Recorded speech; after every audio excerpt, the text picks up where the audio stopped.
The main sponsor of this show, Protect Products, wants to send you to the college football game of the year on November 8th. That's Alabama versus LSU. And for me, this hits a bit differently because Alabama is my alma mater. Here's what's in the sideline giveaway: premium seats, sideline field passes, a $1,000 flight voucher, 3 nights in a 4-star hotel with private car service, a luxury steakhouse dinner, signed gear, and a Protect VIP box. That's over $10,000 in value, but the drawing is October 21st, so time is very limited. So click the link in the show notes and go to protect.com, get the best supplements I have ever had, and secure your entry for a chance to win the football experience of a lifetime. My guest today is Mike Dolce, one of the most influential names in combat sports, performance, and nutrition. He's a former professional fighter turned world-renowned coach, best known for creating the Dolce diet that he's used to work with some of the best fighters in history. Mike's a 4-time World MMA Award Trainer of the Year, best-selling author, and an amazing businessman. Today, we're going to dive into his journey, his philosophy in both nutrition and business, and some strategies that everyday people can take from the fight world. And before we get started, I want to leave you with a quick tip powered by Tuft and Needle. If you want to get the most out of your sleep, cut out caffeine at least 8 hours before bedtime because the half-life of caffeine is about 5 hours. So if you get 200 milligrams at 4 p.m., you still have 100 milligrams coursing through your blood at 4. If you want to get the most out of your sleep, cut out caffeine at least 8 hours before bedtime. And you want to do this because the half-life of caffeine is about 5 hours, meaning if you have 200 milligrams of it at 4 p.m., at 9 p.m., 100 milligrams is still coursing through your body, and it's going to run its course until about 2 a.m. Yes, you may be able to fall asleep fine after coffee, but it will still affect your sleep quality, deep sleep, and REM sleep. Now let's get started with Dolce.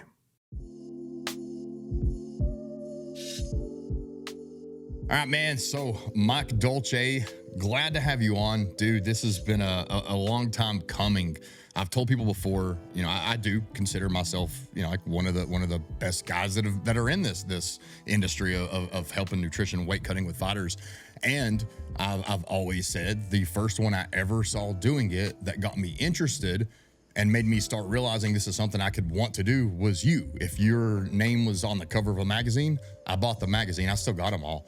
And I would jump on, read that, kind of learn what I could and all from there. So there's a lot of us who can thank you for getting this off the ground and really bringing the profession to the light. So I want to thank you for that. And dude, it's just cool to have you on.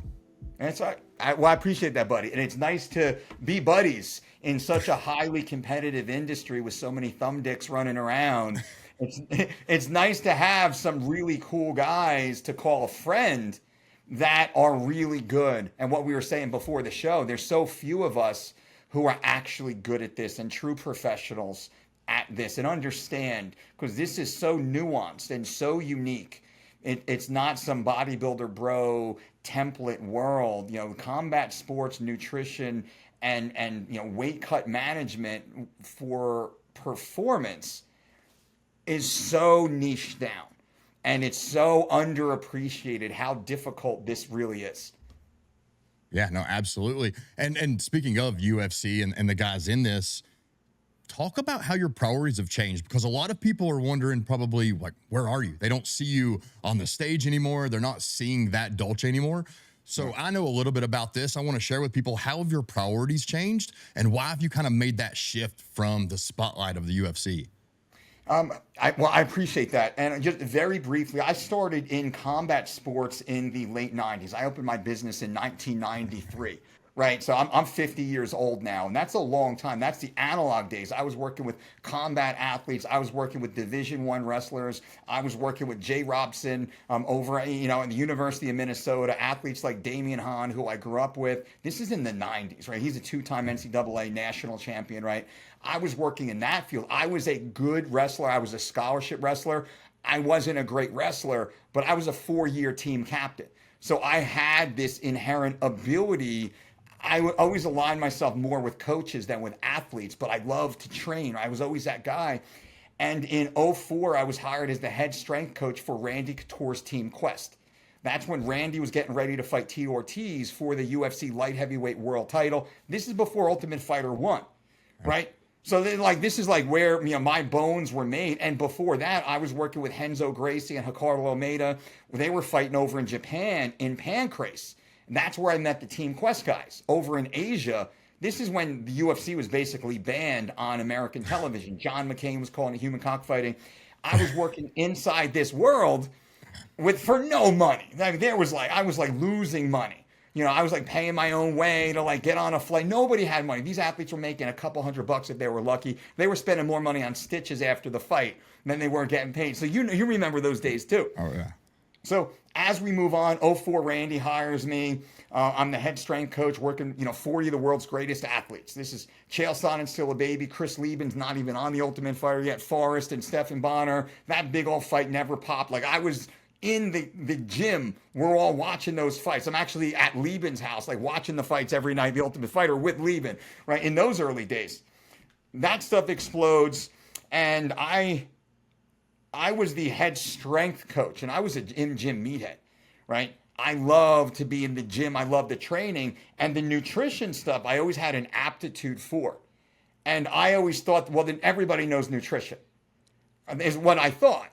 Everybody knows nutrition. Yeah. And when I got to Team Quest, I realized these guys have no idea about nutrition.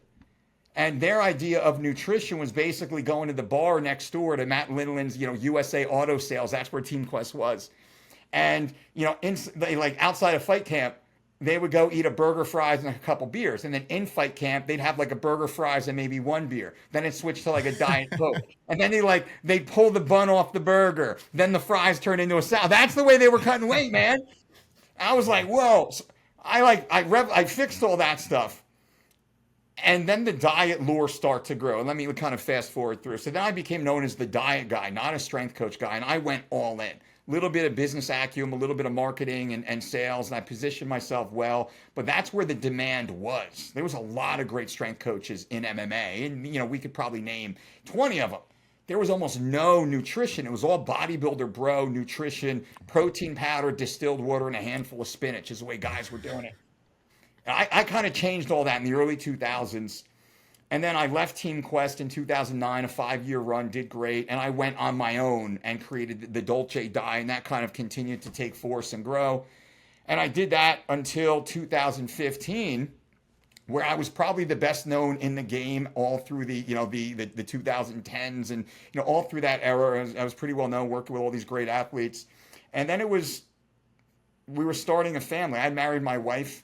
We're married 25 years. So I'm 50, married 25 years, right? And we started having children in 2015, our first child, Victoria. And when Brandy was pregnant, I was on the road 280 days that year.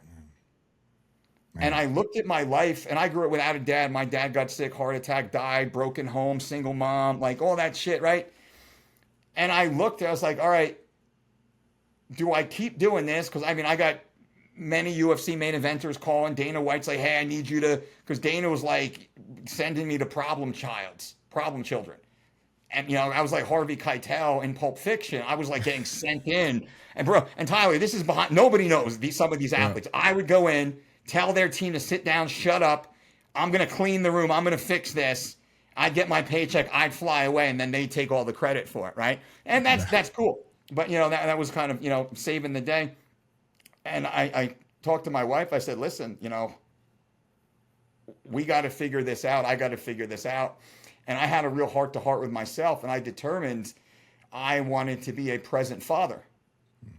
I needed to be there for my daughters, to raise my daughters. And I had this, it was like I had to, very Jordan Peterson-esque, I had to kill my own ego in order to do that, because it was great to be the guy. It was great to be in the magazines. It was great to be on TV. It was great to get all the UFC shout outs and all the love. That was great. It was very ego gratifying, but it made me money. It was business, right?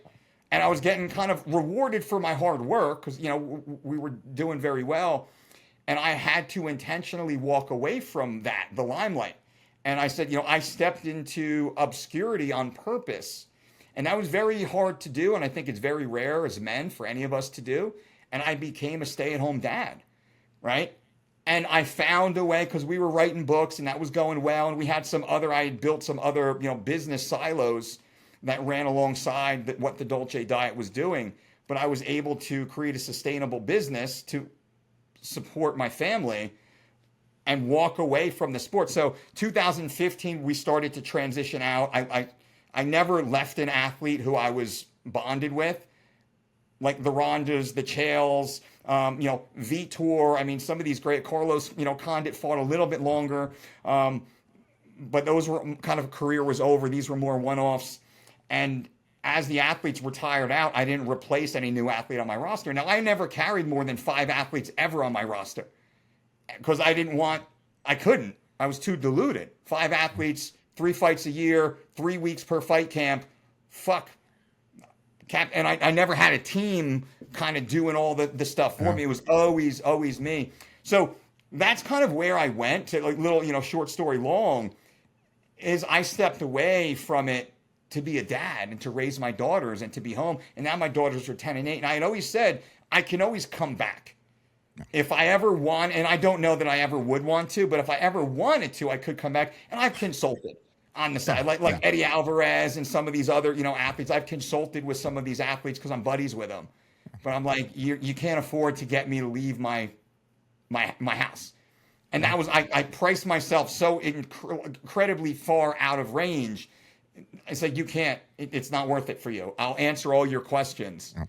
I'm not getting on a plane, because I want to wake up and feed my daughters pancakes in the morning. When it comes to fueling performance, protein quality matters. And venison is one of the best quality proteins you can put into your body.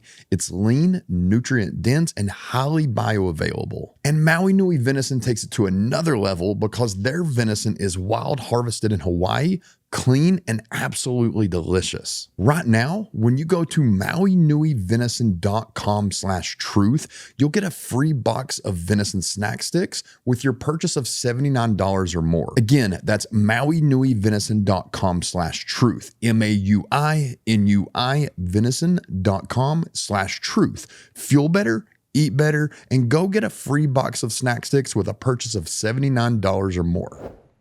And that's priceless, man. And I remember a conversation we'd had years ago that really changed my own place in the industry, and some of these conversations you had with me. And man, I think back, there was a card once I worked in Brazil. I had 7 fighters to myself, and the truth is, how could I give any one of those fighters 100%? It's impossible. You can't do it.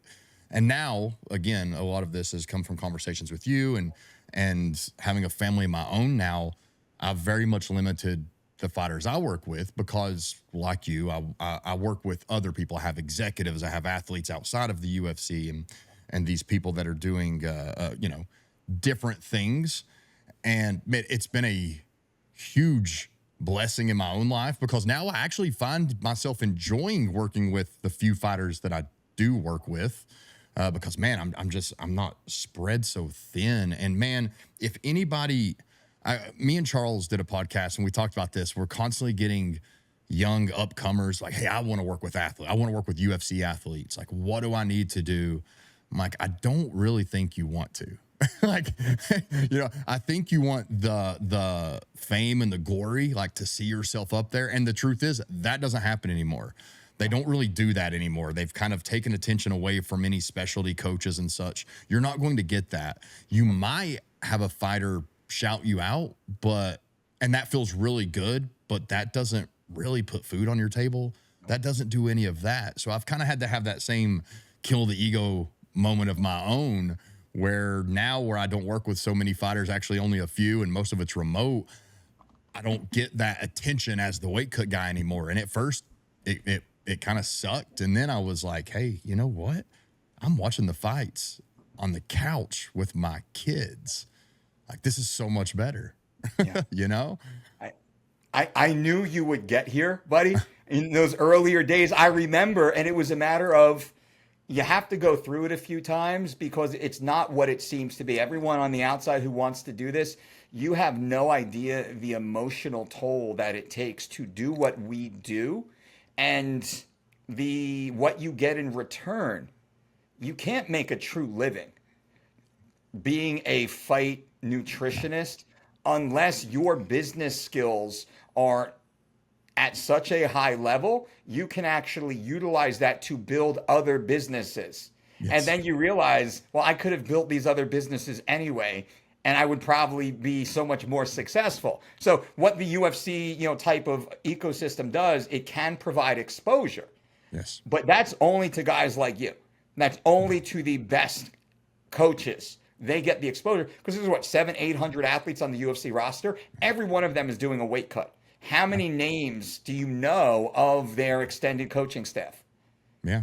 I mean, they don't really do that. Whether it's more there's so many they don't do it, or a lot of fighters I think have kind of gotten to this attitude of, well, I'm paying them money. Why do I also want to help them build their career and thing? Which that's an automatic red flag. That's not a fighter you ever want to work with, as you and I would know. But you do see a lot of that now. People aren't really sharing the people who have helped them.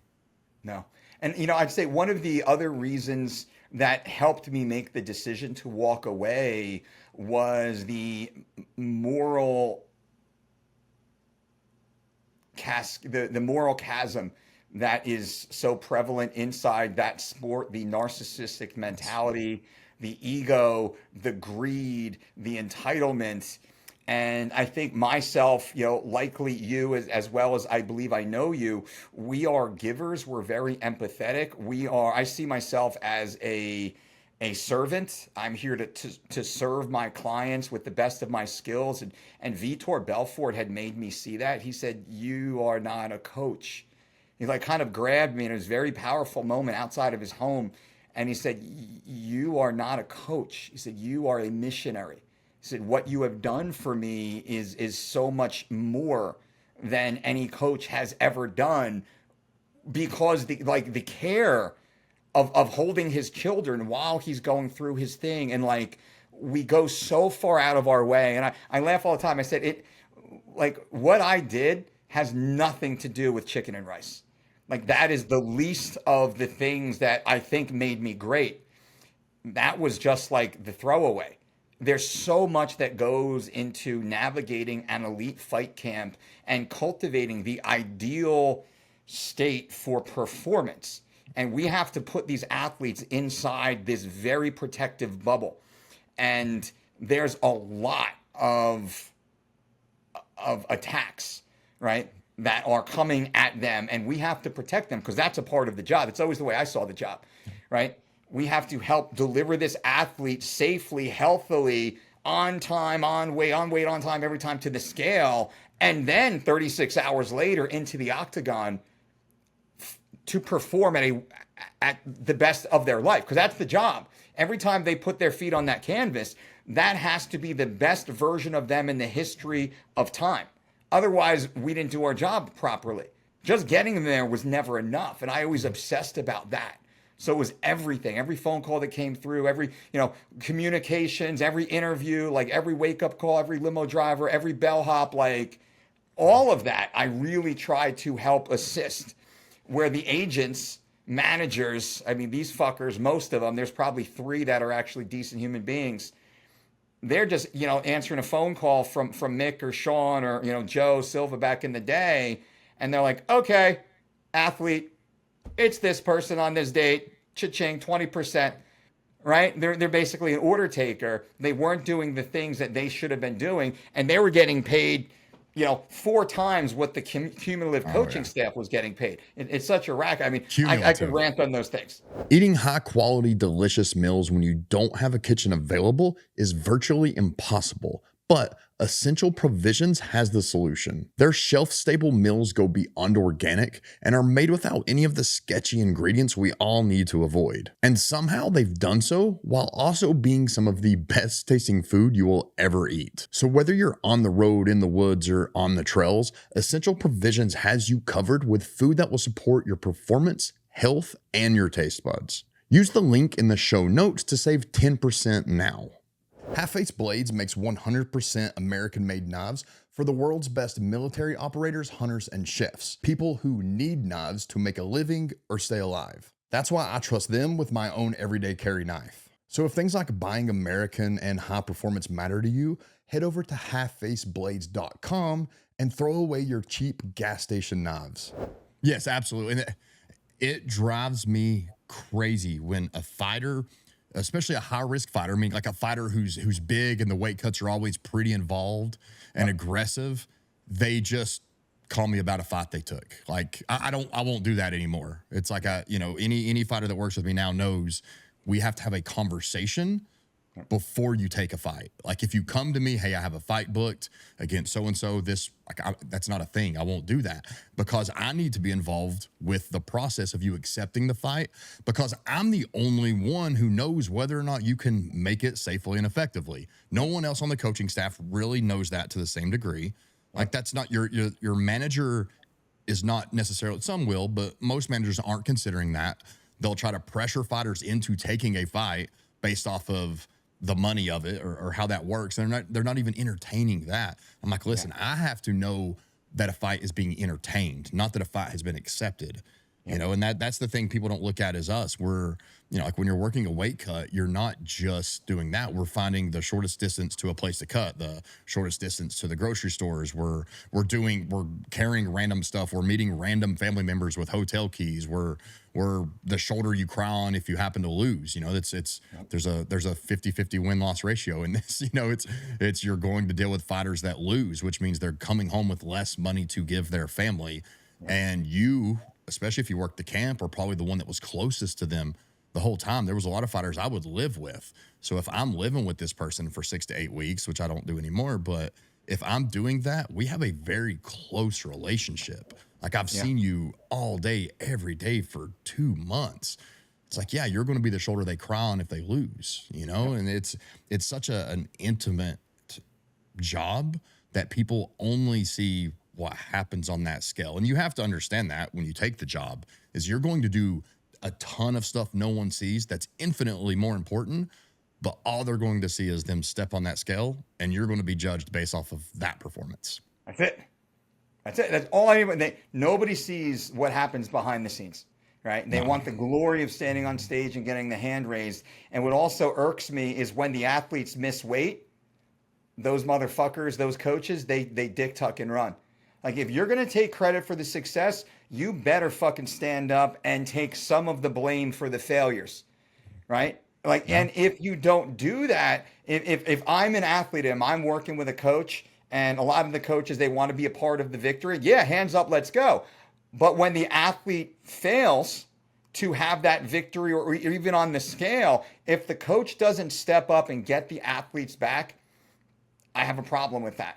Because it shows that they're not in it for the best possible reason, which is the support of the athlete. Now, there are some athletes, and we kind of, going into this weekend, we were talking about an athlete we both have in common.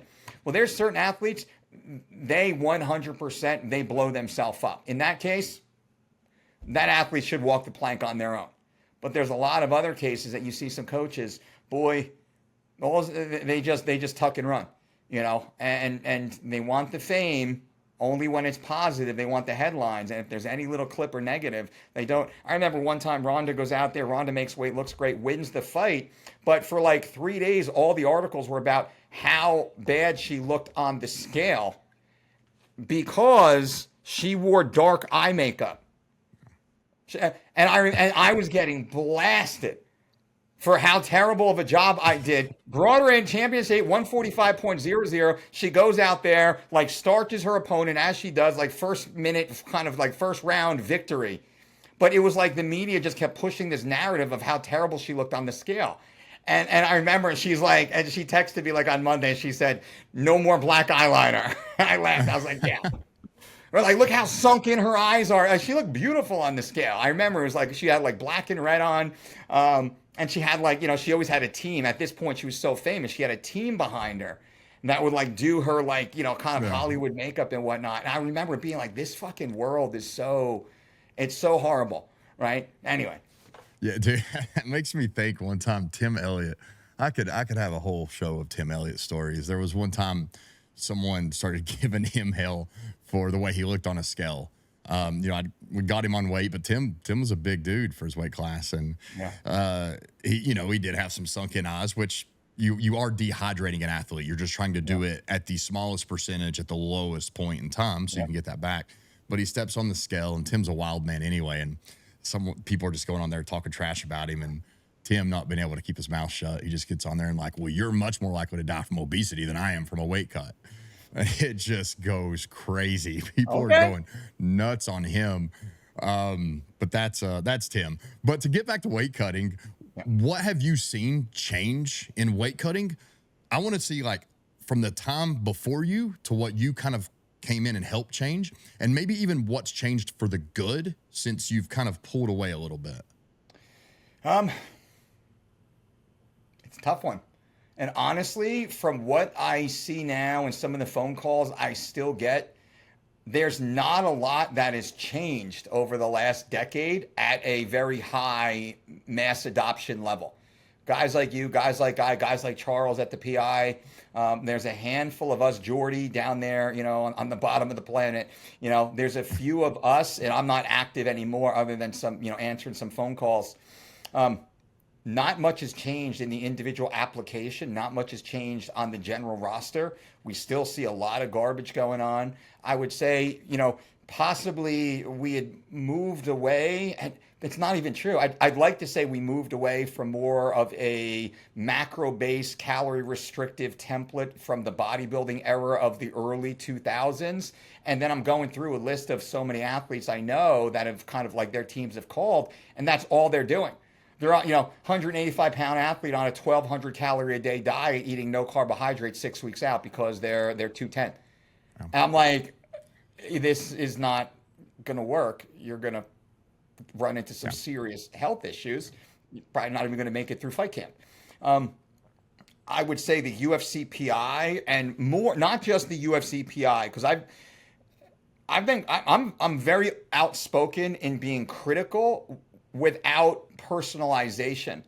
And I was rather in the earlier days of the UFC PI, and I'd had this conversation directly with Duncan French, who I love and deeply respect. And I remember I walked in there and I got a really cold response. And I was working with athletes at that point. One of my athletes is in there, I'm bringing him in there. I got a really cold response from the team. And I said, hey, like, Duncan, let's chat. What's up? And he's like, well, mate, you kind of said something on a podcast that wasn't very favorable of us. And I was on one of Brendan Schaub's shows. And I said, okay. And he refreshed me on what it was. And I said, well, I appreciate it. And I appreciate the opportunity to talk about it. But it's true. But it's true. You guys take on far too many clients than you can handle. And the expectation is every client will get a personalized service, to which they do not. Therefore, the client believes they have a magic piece of paper, but you and I both know it is a template. And that's not inherently your fault, but the fault remains. You cannot build the PI up as this premier institution when they're at that point, their miss rate on the scale was probably worse than any other individual coaching entity. Now, I'm not blaming them as individuals, but from a factual, and this is kind of in the earlier stages, right? This is before Charles was there. And I remember one time I was watching the gentleman who preceded Charles. He was dragging Mackenzie Dern in and out of the sauna.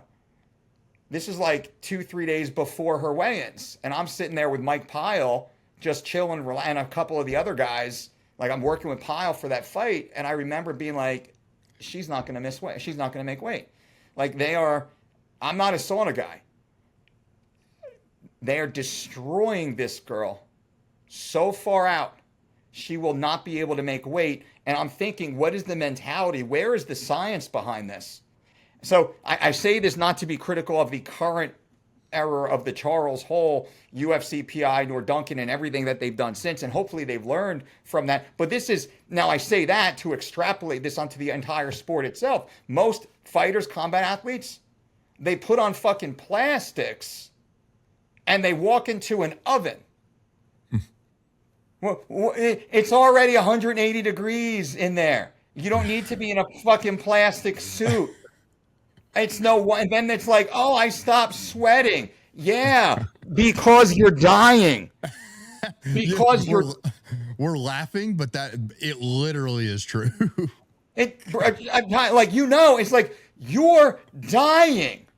I did everything I normally do and I just stopped sweating. It's not my fault. I'm like, no, dickhead. It's your fault because 6 months ago you were 40 pounds over the weight class Yeah. doing these food challenges. And then 8 weeks out, you get in the fat camp, not fight camp, and you think somehow you can lose 40 pounds of chub and then weigh in and fight on a 1,200 calorie a day diet. So I say this to kind of illustrate. Now, am I so far off from what the majority of the roster is doing right now? No. No. I mean, look at Brian Ortega. I said, go ahead. Like this fucking dude, Brian Ortega is one of the, I'll use the double entendre, the most gifted athletes in the UFC. He's physically very gifted, but he's been given gifts by the powers that be inside the UFC also. He's been given many gifts that many more deserving athletes, in my opinion, should have gotten, that Ortega has gotten, and this dude has shit the bed so many times, right? Yeah, I think the thing that fighters don't, and again, even people in our profession need to understand, anybody who wants to come into it, is there's only so much you can do, even if you're doing everything perfect. Like if we're doing absolutely everything perfect in your weight cut, you could still miss weight if you didn't put in the work before you even accepted the fight. Like we can, I've told people before when they'll call me about a fight, I'm like, listen, I'm good at my job, but I'm not Jesus Christ. Like I can't work miracles here. There is a mathematical equation that meets physiology that is going to determine whether or not you can do this, and you cannot. Like the math ain't mathing, dude, and that's the problem with a lot of these athletes. They do not understand that, and that's kind of the unfortunate thing with the PI. And you did touch on a very good thing, especially when they were starting out and trying to figure things out. And that is what I think Charles has done a really good job at. Is it's really hard to scale passion and empathy. So we can love what we do, but try to scale that to 700 athletes. It's extremely hard. And I will say Charles is the best I've seen at that. Like he genuinely cares about every single athlete. But what that means is that's, death by 1,000 cuts. It's like taking a little piece of Charles's soul every time because he genuinely cares. But he has to care about that many athletes, and he can't have the finger on the pulse of every single athlete at all times. And that's where, he's done a really good job, especially of if they have a fighter that wants to work with someone else, like, cool, we're going to support that. Especially if it's someone they rate and thinks is doing a great job. And they've gotten really good at supporting the professional, the nutrition professional that's working with the athlete, because they know that, like, we can't have our finger on the pulse all of the time. So I do think they're a great solution to fighting. I love that the PI happened. I love what they're doing. They've done a great job, especially with Charles taking over the nutrition side. I've seen a huge impact that alone's made.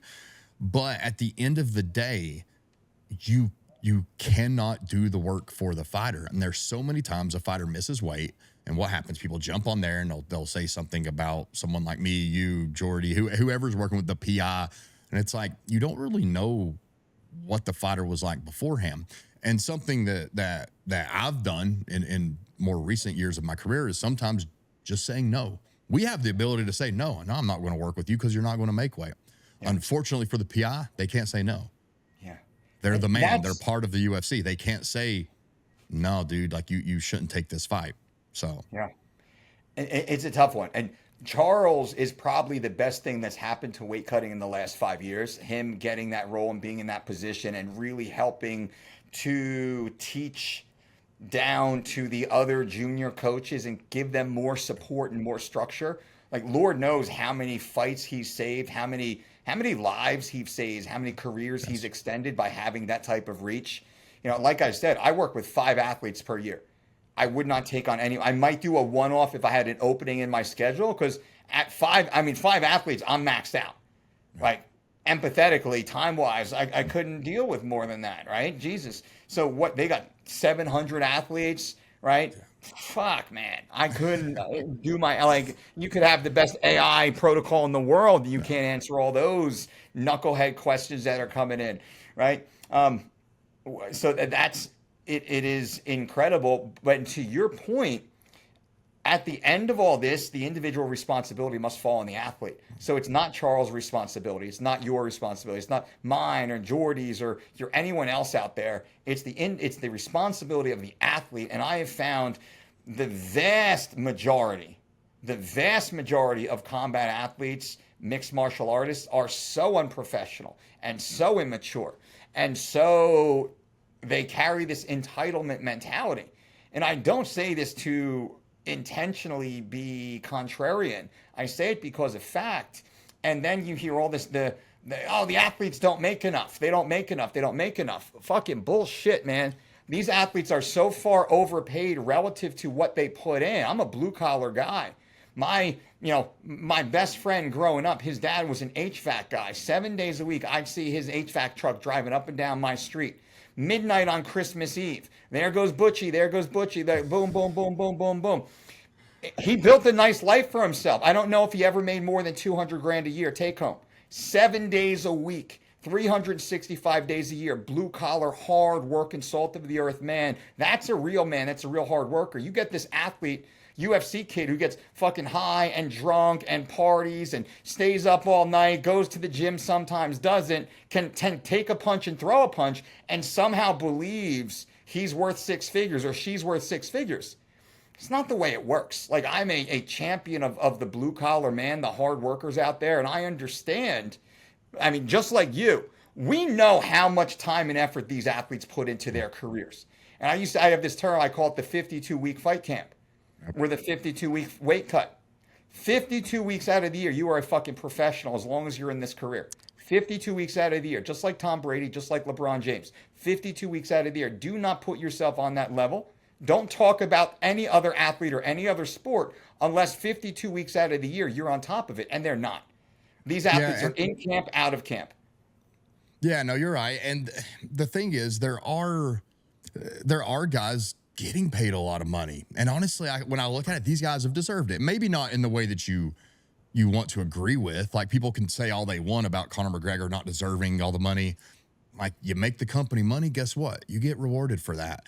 There's another blueprint. I've told new fighters all the time. It's like, you want the blueprint to make the most money in the UFC possible.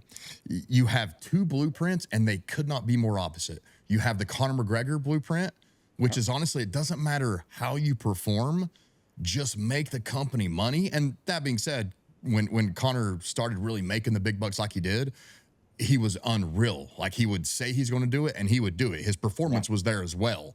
But my point is, he's continued to just generate wealth, even though he doesn't perform anymore, because he's made the company so much money. Then he started to make his name such a prevalent name in society, in the entire world. But then the other blueprint, which couldn't be any more different than Conor, is Khabib's.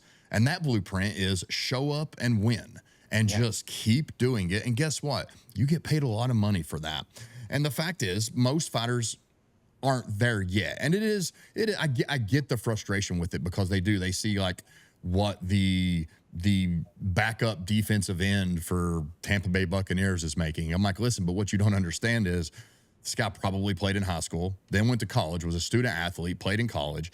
And I work with NFL athletes. Like, these guys are working hard. Like, it is, and they're business professionals. They're taking business classes, like, on the side, like little things that they can do to make their name better. They're responsible for how the world perceives them. They have to be responsible for that. They take courses on this, and they're studying film. They're showing up to the workouts. They're doing all of this stuff, and ultimately they're making a lot of money, like, as a team. So I get the frustration, I do, but at the same time, like you said, it's usually not warranted, because at the end of the day, you're fighting, you're fighting, and maybe you're doing like a 6-8 week camp. Most fighters, again, not all, we have guys who are working hard year round, and you could tell this because they're the ones that consistently make weight. They're the ones that are winning the fights.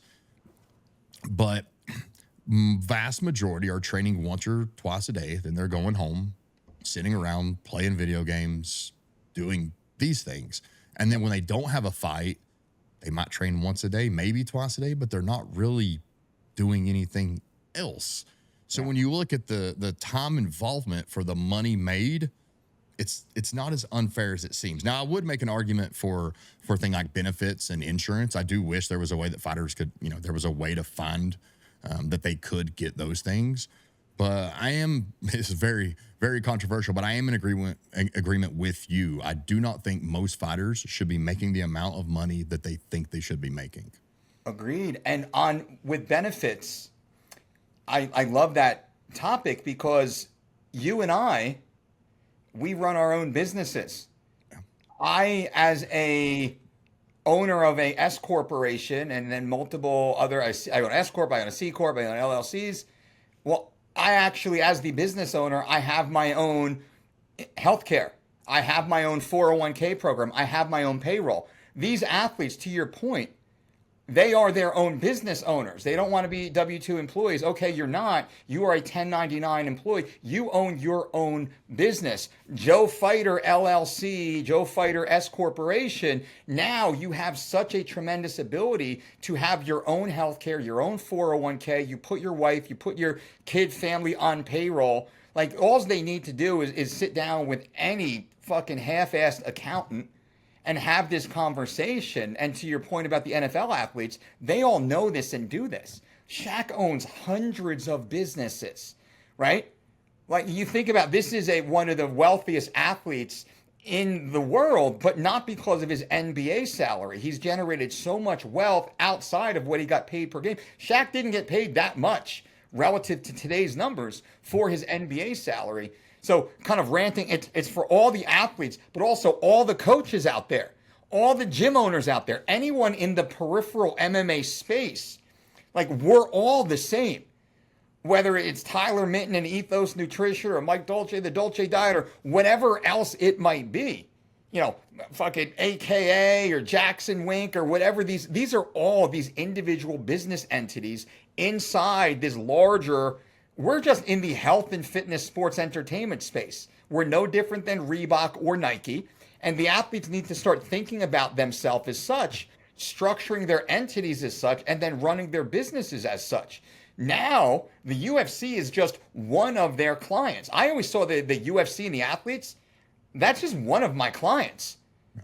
That's all it is. I have a robust business. I'm taking on clients at all times. They're just one of my clients. That's the way it should be. But I have my little small mom and pop shop and all my entities are structured and my holding companies. And that's not hard to do when you have an accountant and you're willing to pay a couple $100 in the beginning, a couple grand when you're kind of at full steam per year. And it blows and where's the management?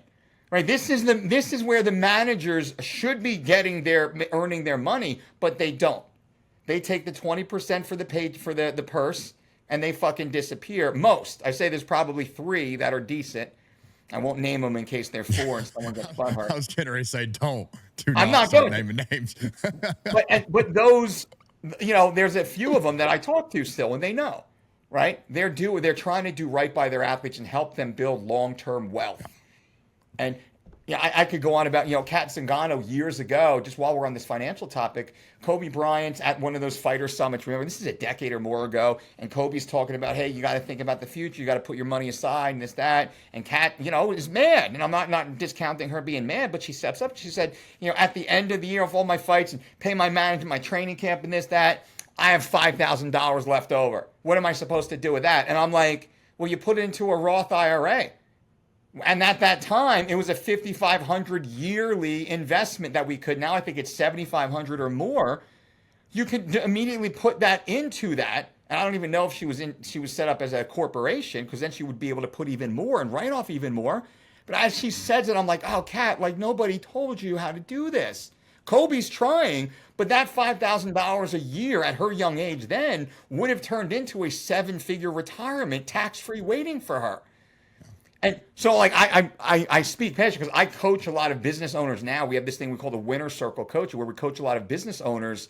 on entity structure and setup and monetization and like how to think like an owner inside this little niche space, right? Whether health and fitness, you're a personal trainer, an MMA athlete, a gym owner, you're running a little massage studio, doesn't matter. You're no different than Nike or Apple, right? So anyway. Yeah, no, I do. I agree with you there. Because like every fight, you are your business. There's this misconception that you are the UFC's business, and you're not. You're their athlete. Yeah. The UFC is the UFC, and that's who they care about. Yeah. And it's not trashing the UFC to say this, but it's like they don't care about you. Because again, why should you? Because at any moment you could just go on a lose streak. That's your own fault.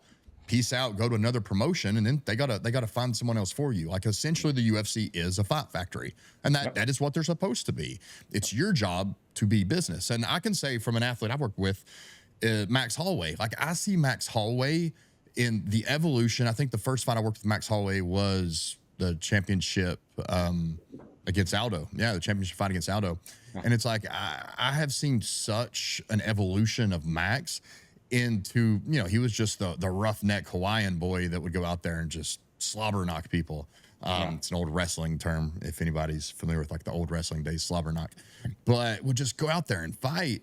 And it's like he's become this wealthy, successful businessman outside of fighting. And it's like you can see the evolution. Like if anybody ever wanted to take the time and go back to like Instagram days or like old interviews and everything, and you started to see Max just develop and take his personality, which is a great winning personality. Everybody loves Max. Like, hey, how can I make this my business and really, align myself with the right people, the right circle, marry the right person. I'll say that, like you can see an evolution from Max from the moment, he married his wife and just has this happy family. All of a sudden, guess what?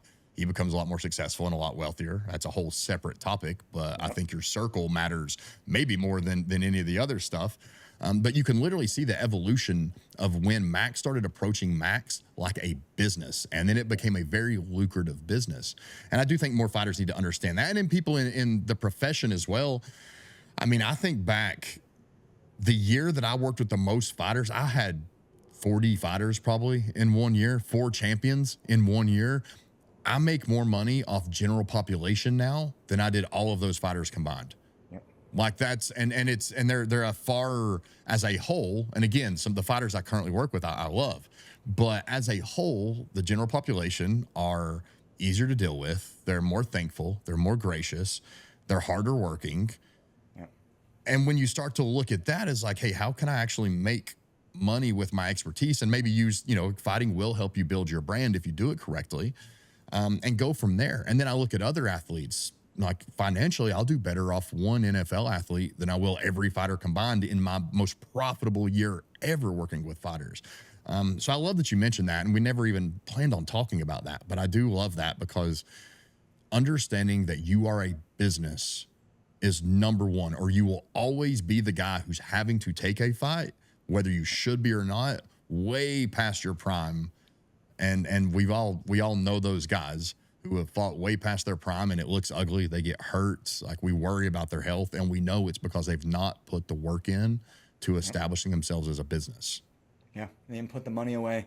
I remember when I was on TV, I was the most famous guy doing it, right? I was driving a 1992 Buick. I love that. Right? And all the athletes I'm working with, they're driving Range Rovers and Maseratis and Audis and all these like souped up sports cars. And they can't afford. Go ahead. What? Now I was saying no, they don't. They're not thinking. They're not seeing that. Again, just a brief on that. It's like everyone's seeing you on that, but you're approaching yourself like a business that needs to save money because you're building for the future. Yep. That was it. It's like, man, money's coming in. I'm going to save this money. What do I need? This car. I love that damn car, by the way. Right. And it was like just doing the things I needed when these athletes are fighting and they're making money. Live so far below your means because they're only one fight away from never making that paycheck again. In every sport, they're one play of NFL, one play away, NBA, one rebound away from never playing again. So you have to understand that, position yourself well. And boy, there is nothing wrong with living a traditional American lifestyle while you're working and saving and investing and growing, so you can then compound that interest over time and create generational wealth. So then these athletes, they don't have to come back and fight bare knuckle in their 40s, which is fucking, not that I'm, bare knuckle, I have a respect for that form of combat for sure, as a combat athlete and coach.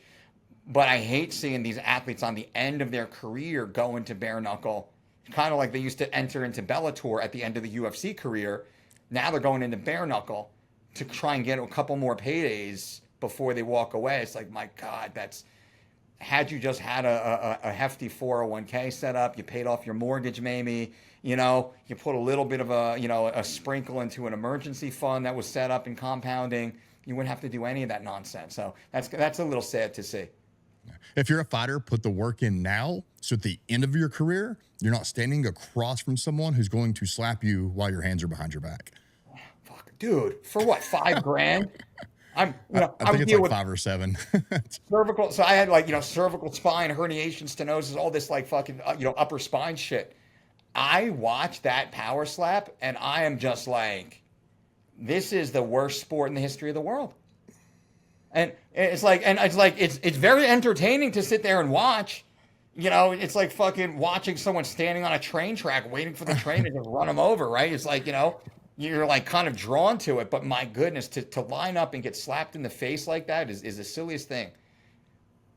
Yeah, I don't get it. Maybe one of these days we'll have one of them on here to discuss it. I think it'll be good to have them on here, and then the very next session have like a neurologist or someone to combat that. But I do want to pivot a little bit, because as we talked about business and how you've looked at changing things to a business, which, by the way, what kind of car do you drive now? I have a few, right? I'll say everything I own, I own for cash. I have 0 loans, 0 leases. I have no mortgages. I have 0 debt. I have no credit card. I do not even show up in the credit reporting. I'm what they call a ghost. I have not even a 0 credit. I have no credit score. So it's so rare, right? So I say that to that's my street cred. So I have a 3/4 ton GMC Sierra Denali diesel. Awesome, right? So that's kind of I love that truck. I have a Land Rover. I have a Jeep. We have we call it the girl car. My girls have a SUV. It's a Denali. My wife's got that. I have a property in Vegas. I have another Land Rover sitting in the garage anytime I fly out or we have people out. So it's like I'm at a point in my life that I work so hard. I remember I was driving the 1992 Buick. Exactly. Right? And then, I was able to save, and I was, I have a real estate background. So I was able to buy some property with some of the money that I saved in 2010 through 2014. I started accumulating assets, which we have some, we liquidated some, we moved it into other investment vehicles. But even still, I'm wearing a $6 t-shirt and an $8 ball cap. You know what I mean? I'm right now I'm using a camera I bought on Amazon, the least expensive one with the quality I wanted. I still live that life. We live, Tyler, a very, very middle-class life. I tell anyone, if you come over to my house, you're going to be like, I thought your house would be nicer. It's comfortable. It's safe. It's comfortable. There is nothing in my house. I think the TV in my house is the most expensive thing. I think it's worth $800 when we first bought it. I love it. Yeah, and I got a saying, you never keep anything valuable where your children sleep. So all these, I got a bunch of buddies and clients out in LA, their homes are getting robbed. They got $300,000 watches. I was like, how can you keep that shit in your home? And I use the term, I say, I turn digits in the dirt. Whatever money goes in my bank account, we just throw it into a piece of property somewhere, and I can't even pull the cash out. It's stuck there, right? It's I can't even try to get that cash for 6 months to a year if I wanted to in the best case situation, right? So that's kind of a little bit of my mentality with regards to finance, but those are all kind of blue collar cars. The Land Rover, I will say, is a 2007. Nice. Right, and it's the LR3. That is my favorite car to drive. Yeah. Thank you. It's the best looking. Bro, and the frame, it's one piece. The whole frame, it's not these a 2-piece frame that glues together. It is probably one of the safest cars on the road. because of that style of frame. You drive it and it's like you're in the fucking tank. So I said and I keep that because that's the car my girls who are 10 and 8, that's the car they're going to learn how to drive in. There's no tech, there's no digital screens. They're going to have to use mirrors, right? And that's the car they're going to drive for the first year or two while they're, figuring out how to drive vehicles and whatnot. No, I love it. And I just brought that up just to kind of show like as even though like now you're able to do more things and you've done that because of the transitions you've made with business. And one of those transitions, I do know you work with a large population of general population. And I know one of the principles that you are, I'll say the word aggressive with. You're a very aggressive person. You're very aggressive with a quality over quantity approach. Why? Like why do you take a quality over quantity approach than a quantity over quality approach? Love the question and the opportunity. It's because that's what the data supports.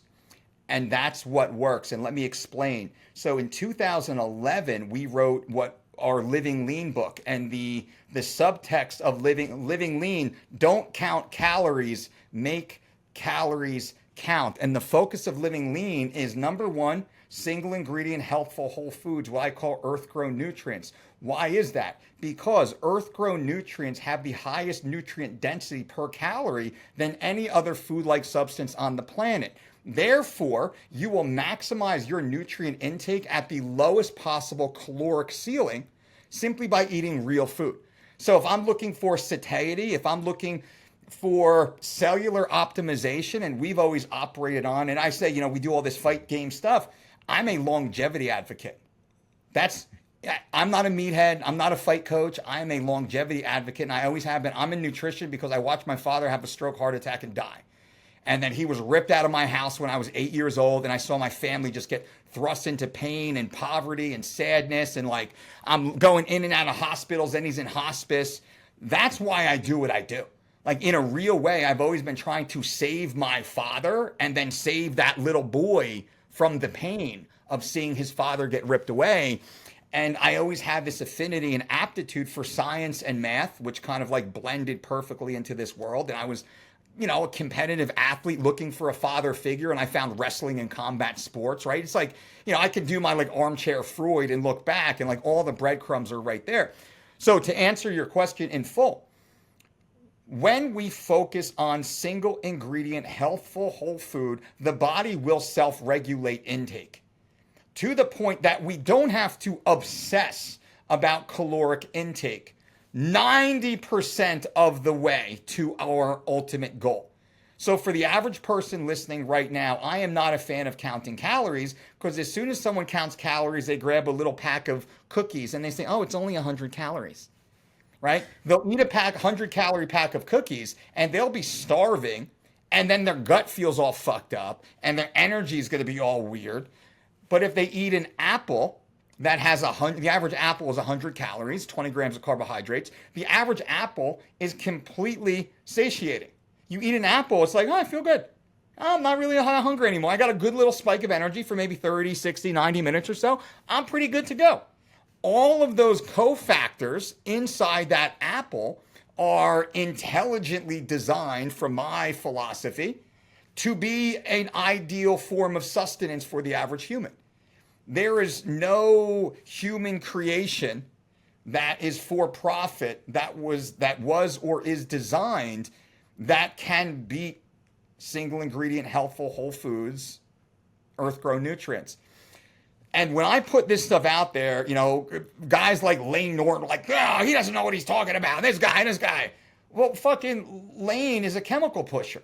He pushes all the synthetic chemicals. He was selling his carbon, supplement thing that was all fucking sucralose and red and blue thing, all the chemicals that are now being banned, right? So this non-PhD here somehow had a greater, insight and education into nutrition science than a lot of the credible PhDs. Now, I'll kind of wrap this up. Also, I had the experience of working with the world's greatest athletes since the early 90s. And I would say I have had more scientific experiments and more petri dishes than almost any of the PhDs out there. They get pissed when I say that.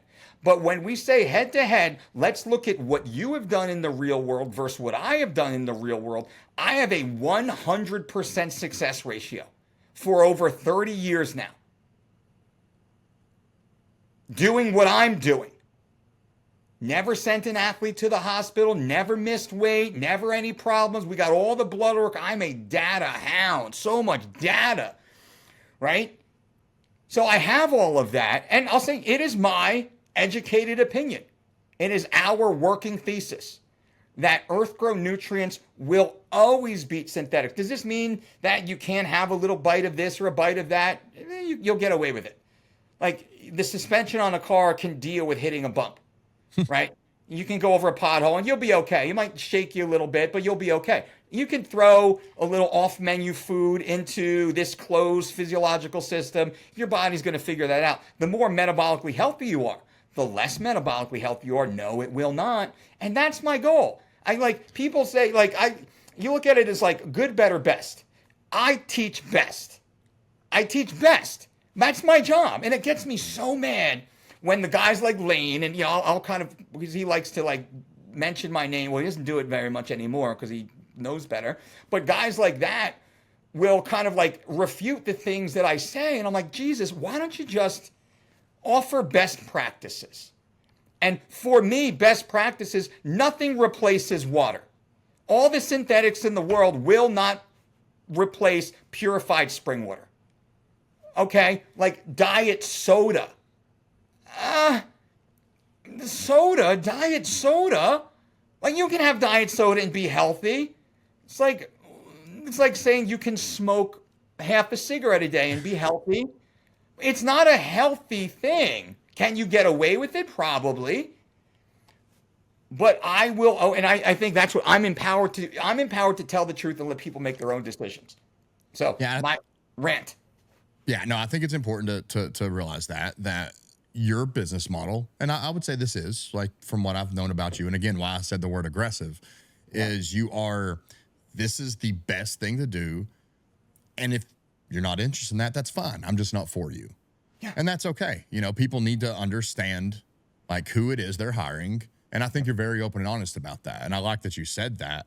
I do. And it's one thing that how I work with people, and we've had this conversation, I kind of base it off their personality, but we're either going quality, then moving to quantity with that quality. And that's going to be maybe, have someone like we're just going to first address the quality. Like, hey, let's start replacing the standard American diet with good quality whole foods.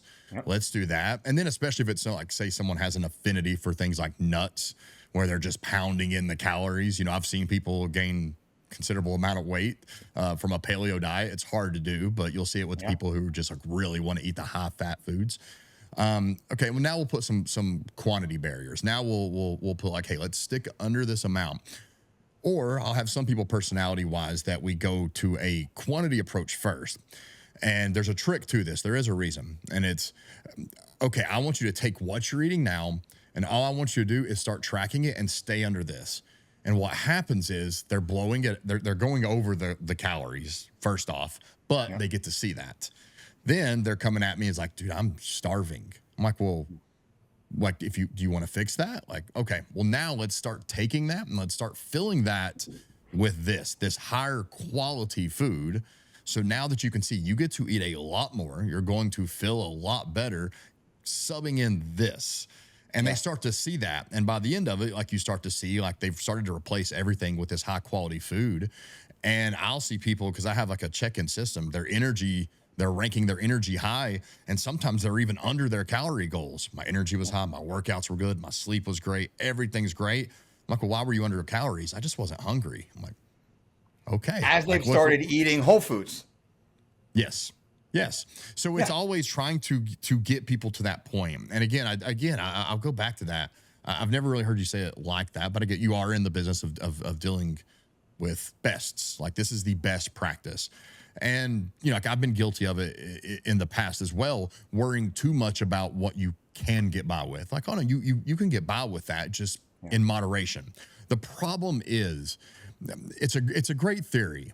And it's a quote that I've kind of said. I'm like, you are what you consistently do, not what you occasionally do. And that's true. but the average person does not know what moderate is. And when we start to do this, when I tell people, or I'll hear from people, well, you know, I'm on like an 80-20 thing. Like, well, what's that mean? Like 80% of the time I'm eating good, 20% I'm not. I'm like, okay, cool. What are those amounts? Because you just made that up in your head, because you're not actually comparing ratios and determining.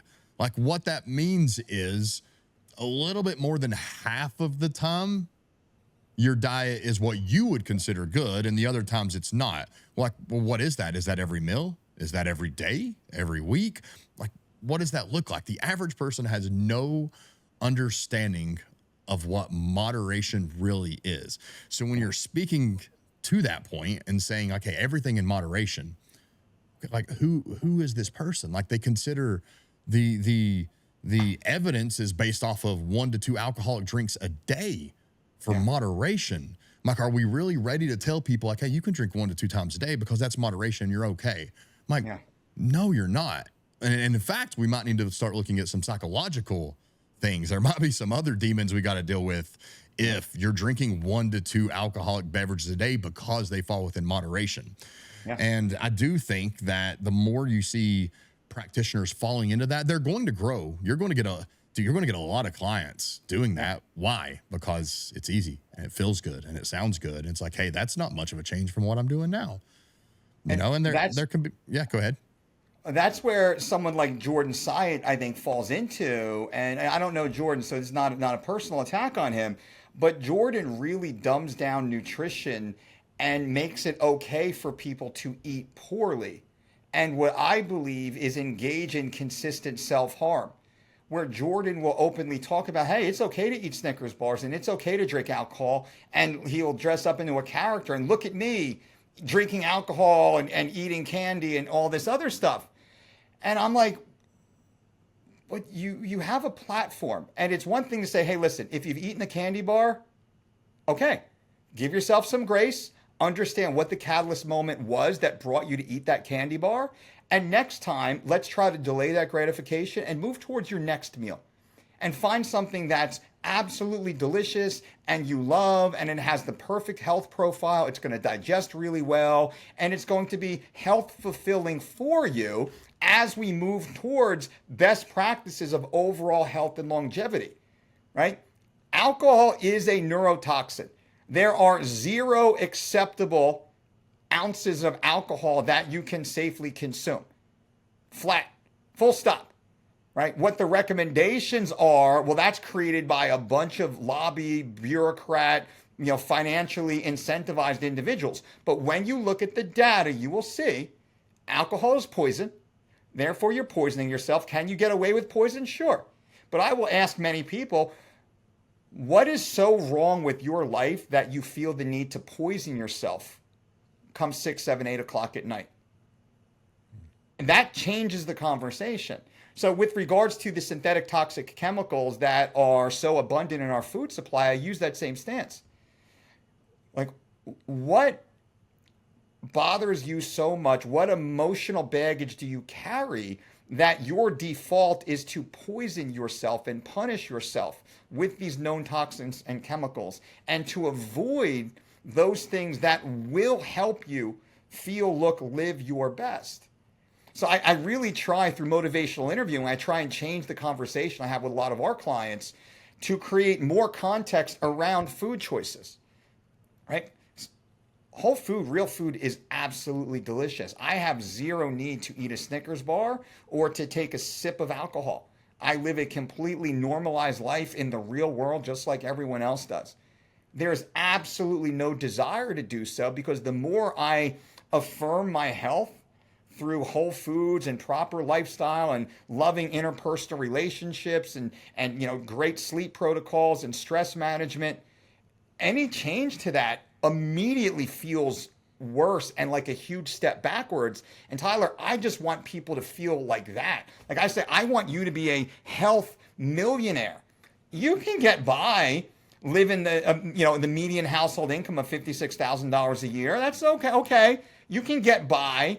You can kind of be a lower middle class person in America and be okay, and maybe take your kids on a $2,000 trip once a year to Disney World. But boy, oh boy, it feels good to be a fucking millionaire, doesn't it? And from a health perspective, it's like, I have the operating ethos, or, to use your term, that all healthy adult males should aspire to be 12% body fat. Now, does that mean you have to be or you're a horrible person? No. But that's what I consider to be millionaire status. Are you going to be doing pretty good at 15? Fuck yeah, you are, especially if you started at 20 or 25 or 30, right? So if you're at 30%, you hit 29%, buddy, I am going to celebrate with you. Holy shit. And if you go from 29 to 26, fuck, man. Red panty night, call the wife, right? And as we keep going down, it's like, son of a gun, 15% body fat. That's pretty damn awesome. But I've been 35%. I've been 30. I've been 25. I've been 20. I've been 15, 12, 10, 9, 8, 7, 6, 5, 4, and down to 5, never below 5, 5.2. So I've lived all those body fat percentages. I will tell you, being 12%, you've been there. You might be there close enough now. No. The difference between being 12% to 15%, buddy, that is a fucking brand new off-the-line sports car instead of, a Toyota Camry that's really reliable, or Ford, 10-year-old F-150. That's great, right? Yeah. No, 12 is the sweet spot. I'll agree with you on that. And I'm not saying, again, I like that you mentioned if you're at 20, 18 is going to feel amazing. Amen. Like, people don't understand that. 15 is really where you start seeing, a lot of people start showing some abs at 15. A lot of guys will, like, you'll start seeing some abs. And I've been sub 10s, especially, fighting at welterweight. And if I'm just doing it for vanity every now and then, but 12 is where you feel good. You should still be performing at a high level. It's not messing with your sleep. It's not messing with your mood, your attitude. And it might take some time. If you're up in the 20s, 30s, 40s, it's going to take some time getting down there and finding that maintenance level to stay there. But I love that you said 12, because there's so many people that would say, like, oh, you should be sub 10. I'm like, yeah, once in your life, maybe to take a cool photo, but 12 really is the good range.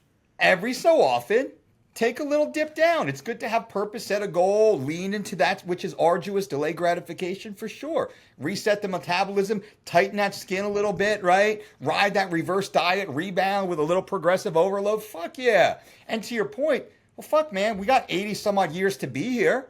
Who cares how long it takes? Set that goal. It's like, man, add a 0 to your net worth. Let's see what happens. Let's go. Like, why not? While we're here, and again, I believe every human should be getting healthier every year due to our lifestyle practices compounded over time. I am not going to start eating worse as I get older, adding more abuse to my body as I get older. I'm subject to age-related decline anyway. The kind of the crushing of gravity on my, skeletal system. I'm not going to make that even worse by poorly treating my body or poorly fueling my body. God, I'm going to try and do everything I can to be better, right? So it's like, I'm kind of giving this type of energy because this is the way I think, this is the way we teach, this is what kind of the information we share. And we really want people to start seeing it this way instead of, have some drinks with friends and eat your candy bars and it's okay. I do this whole don't eat the cookie rant. Don't eat the fucking cookie. Can you get away with it? Sure, but now you're a cookie eater. And it's never one cookie, because one cookie is 2 cookies, is 3 cookies, is a sleeve of cookies. And it's not just one cookie. It's a cookie tonight, a cookie tomorrow, a cookie the next day. It's a slippery slope, right? Don't eat the fucking cookie. Don't taste it. Don't have it. Just move on. And all of a sudden, I tell you, I have no taste for cookies, no desire. The food we eat, Tyler, if you came to my house, you'd be looking to tip us. Like, holy shit, this is awesome. It's like... Right? Probably your house too. Grass-fed this, organic that, like fucking awesome. It's like, holy shit. You go to some bougie farm-to-table restaurant and be like, oh, man, this burger's got to be $30. That's the way we eat every day. And it's like 4. It's a venison burger, and I do it every Monday. Right? And that's what I'm saying. It's amazing how inexpensive and delicious eating real food actually is. And the notion that it's somehow a punishment is... put forth by people who don't understand.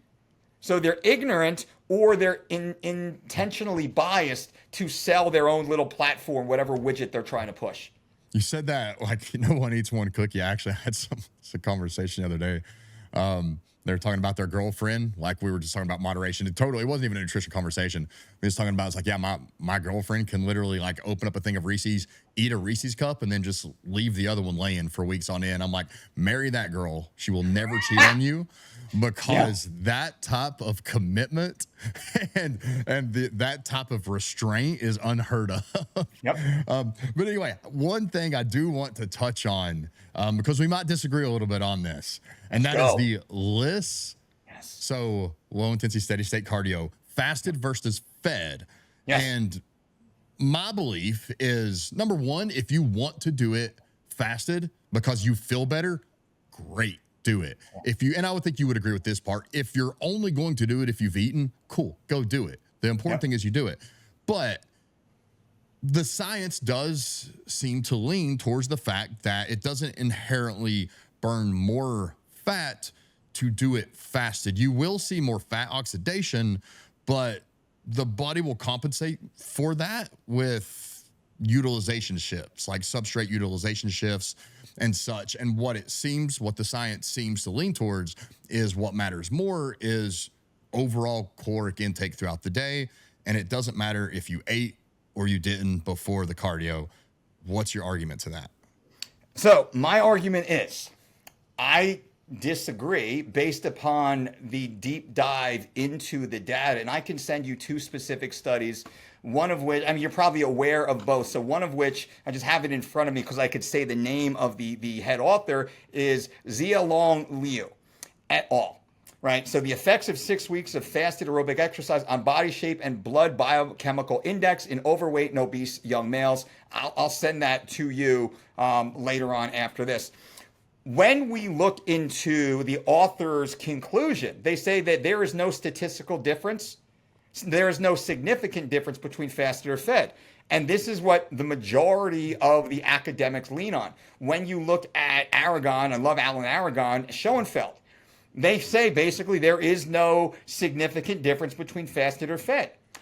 But when you dive into the actual data itself, in both of those studies, the fasted group, in fact, lost more body fat over the term. They lost more body fat related to the fed group, and they lost dramatically more body fat related to the controlled group. Not only did they lose more body fat, they improved their LDL. They maintained their HDL relative to the other two groups. They improved their body mass much greater than the other two groups. They improved their fasting insulin level relative to the other two groups. So when we look at that, these are over time. Now, what are the rates of difference? Well, when you're looking through the scientific lens, it's like, well, they did, but it's not significant, so it doesn't matter. For me, I am an absolutist. Best practices. Best practice says the fasted group in both of these studies, and anecdotally, I could point to a lot of my own research. The fasted group did, in fact, lose more body fat in this 6-week period with regard to the first study I discussed. That's in 6 weeks.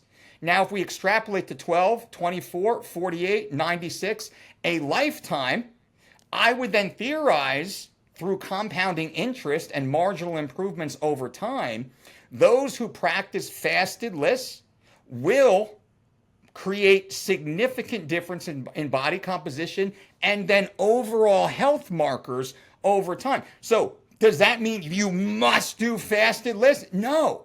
What it means is, and what I teach, in 30, 60 seconds on a reel, I say what I say. In a longer contextual conversation, I say, listen, from the first bite of food in the morning throughout the rest of the day, you are in a fed state.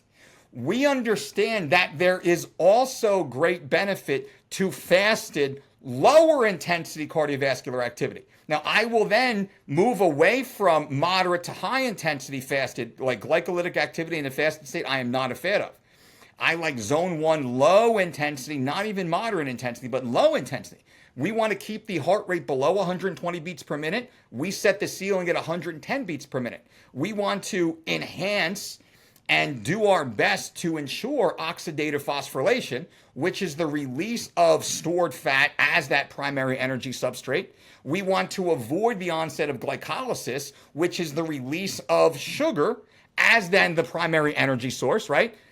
But then I try and teach, and you've given me great context, and you are very astute in this. But now, knowing this, and I'll send you the study, so you can see, okay, yes, in fact, that is true. The fasted group did, in fact, lose more over the 6-week period. Not just did it release more through oxidation, but the fasted group was able to be at a lower body fat percentage than the fed group. I feel it's a significant difference. The authors did not feel, but if I'm stepping onto a fight scale, I say we're 0.00 dot dot. Every ounce matters, right? And ounces turn into pounds. Pounds turn into kilos. And this is only 6 weeks. The average fight camp is 12. The average fight career is 4 years. Okay. The average human life is 80 years. So this is kind of the way I dive into it. But then if we control for calories, if we control for macronutrient ratios, if we control for micronutrients, if we control for energy output, activity, sleep, and stress management, then I will say which group will be leaner and healthier, faster, and then have greater health comes as we continue on. We go like this, and then slowly this happens over time, just like compounding interest of your wealth. So when I do speak, now to give you context, and I appreciate the opportunity to speak here a little more robust on the topic, that's why I say fasted list. We only get one shot at fasted list per day. And I say is, listen, try and get it 3 days a week, 4 or 5 days a week, but then habitually, those of us who habitually participate in fasted lists, there is a lot of data that also shows we are then more likely to do healthier things throughout the rest of our day. So I'm also creating a lifestyle for people, and I'm changing the paradigm of what health and fitness is. Health and fitness is not bench presses in a gym.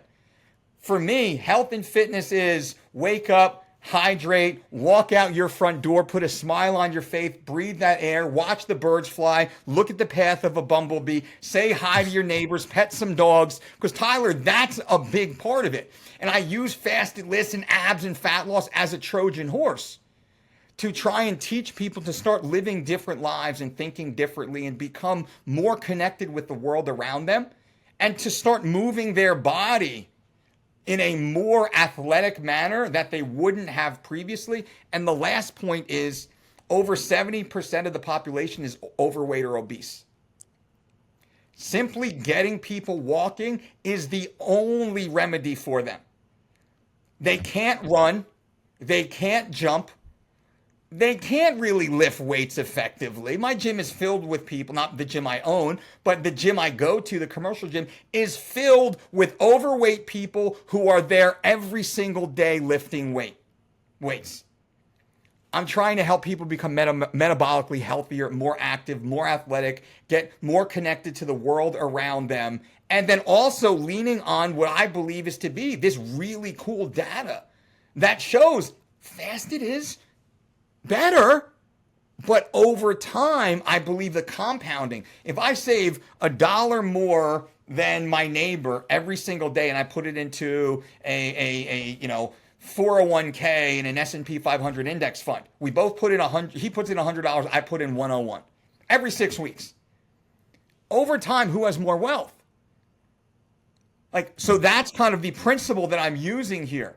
It might be marginal over a 6-week period of time, but over 60 years, what then happens? So, all right, there's my passionate rant once again. So if we put a bow on that and put some bullet points, you would say, one, while the statistical significance wasn't there, which statistical significance doesn't necessarily mean significant. I mean, that's a little bit of a relative term to the individual, really. It wasn't there in a 6-week frame. So that statistical significance becomes more significant with compounding interest when you look at 12 weeks, 18 weeks, which in reality, everyone, if you're going to start walking, it needs to be something you do for the rest of your life until you're unable to. So it's the compounding interest, number one. Number two, your argument would be that, and I actually didn't think of this, but I do like this. It's kind of the cold plunge argument, which is just making yourself wake up and make a small sacrifice, and doing that just sets your day on a path of making small sacrifices and making good decisions. Yeah. I think that was a large part of that. And number 3, we can go back to you dealing the practice of best practice. And you're not saying fed is bad by any means, which you've never said. No one can ever say you've said not to do that. I say do fed too. Yeah. Do fed too. I do. I go for after dinner almost every night. I go for a 20 to 30-minute walk. Yeah. Fed, fully fed, to reduce circulating insulin as I'm getting ready to wind down for bedtime. Right. So, not to hijack what you're saying, but I am trying to lever every effective modality, not just fasted less. Like, I'm in the gym, I strength train, I do physical therapy, I do my walking, I get my sleep hygiene, my stress management, my deep breathing, like all the stuff, man. I'm 50 years old, all the stuff, right? I'm trying to leverage everything because it all has an impact. And then that's the way I lead my life. So So I like that. I think that's a fair argument. I mean, I think I've never, having you put it that way in those things, I can see that. And maybe we can make a clip, tag Lane, and see what Lane thinks of things bullet pointed like that to bring those things up. But the last thing I want to talk to you about, and this has been, I don't even know if you remember this conversation. I told you about this. It's a couple years ago, Legoland. You were at Legoland, and I was to be at Legoland a few months later. I remember you posted this video on Legoland. Anyone who's ever been there, it's the fireman thing, and it's essentially you and your family are pumping this little seesaw top thing, and you're generating the power to go on a track to get to the end, and then I think you like squirt some water at a thing, put it out, and then once that's done, you and your family generate the power to get back to the thing. I loved you did what a lot of dads should be doing, and it was a competition for you, and it was a very, it's not you versus you, it's you versus everyone. And I laughed because I'm like, dude, if we're eating the same plate, like sometimes I want to beat you, even though that's not good mindful eating practices, but I have a very competitive nature. Yep. And I liked that. I thought it was a cool thing. I really did. And in fact, a few months later, when I was at Legoland, I kept telling my wife, we got to find this fireman thing. I've got to do this. Like, we're at this thing, and I'm like, no, I want to wait till there's some other families. Like, I don't want to do it when it's just us. They're like, well, why? I'm like, because I want to beat every other family. and I did. But I do think that's important. And that's a little controversial now when you're looking at things. But the fact of the matter is, it's like everything is a competition to the point that my son, and that people can say this shouldn't be a competition. I don't care. It is. My son came home one day talking. He went to a birthday party and they played laser tag, and he had fun. But he wanted to tell me, like, oh, did you have fun playing laser tag? And there was a question in my head I didn't want to ask. Like, did you have fun playing laser tag? He's like, yeah. He goes, and I won every round. And I'm like, yes, that's awesome. If you didn't and you had fun, that's still cool. But I loved that he valued that. And I was telling my wife, I'm like, what you have to realize, she rolled her eyes when I told her that. I'm like, he said he won every round. That was the first thing he wanted to say. And I was like, that's important, because especially as a man, the fact of the matter is, even from a young age, everything is a race, especially when it comes to competitiveness. Like, everything goes there. And the kids who outrun other people tend to keep doing that.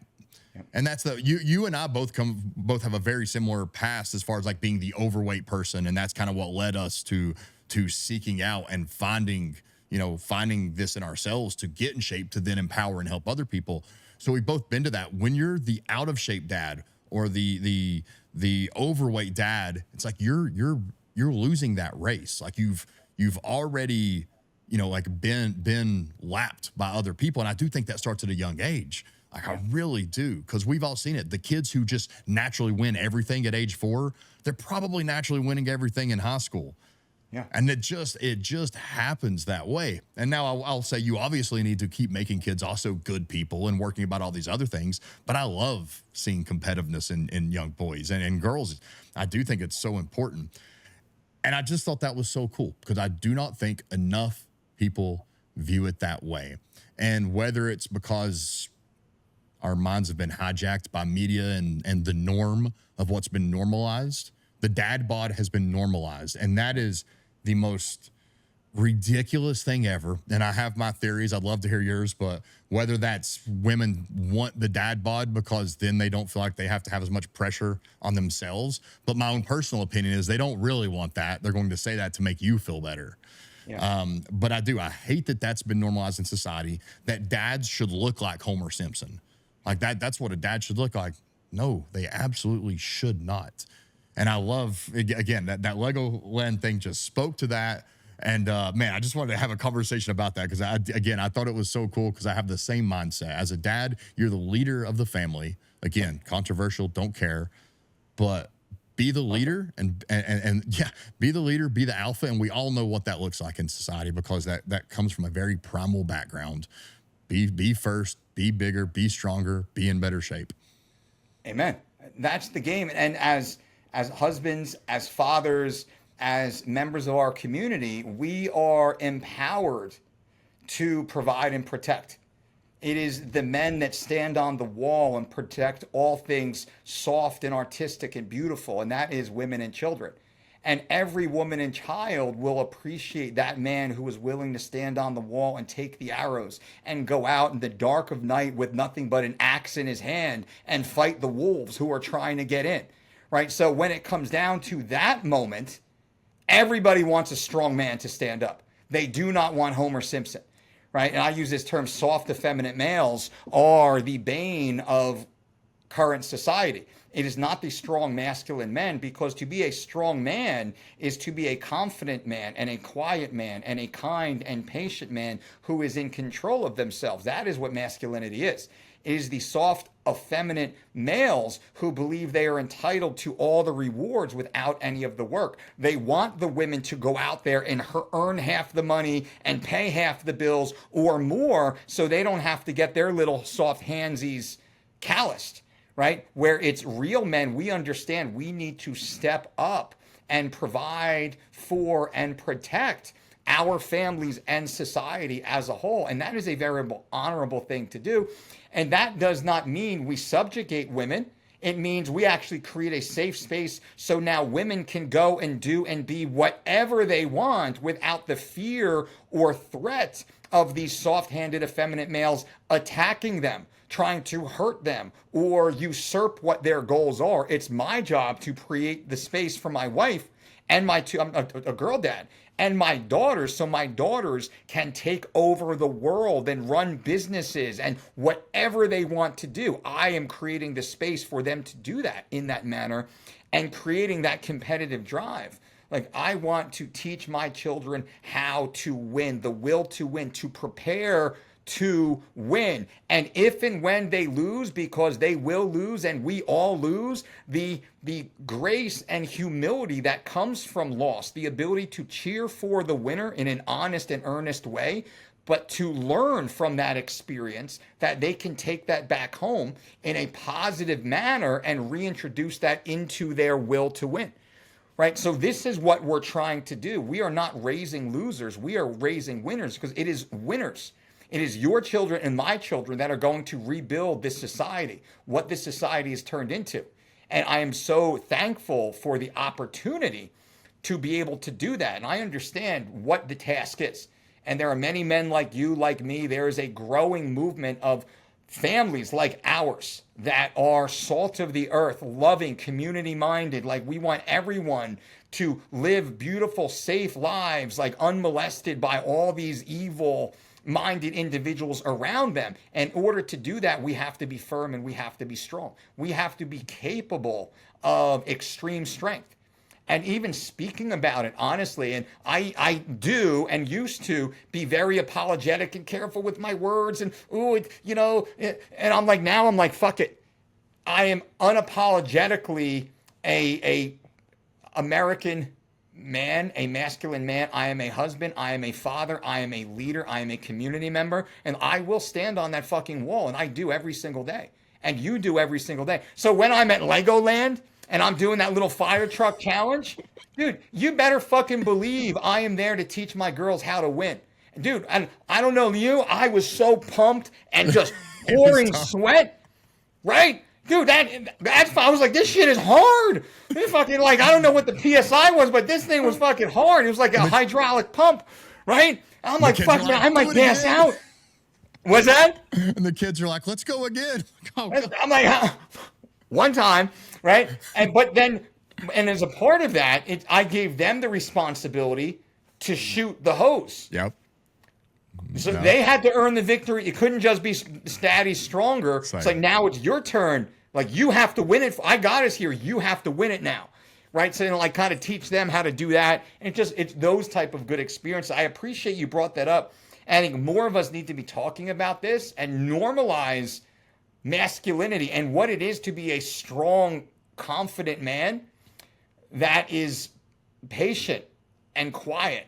Because that's really what it is. All these loudmouth, the Wes Watsons of the world, or whomever these loudmouth fake Bugattis, cigar smoking thumb dicks. Dude, that's not a fucking man. Walking around with their Louis Vuitton purses and shit.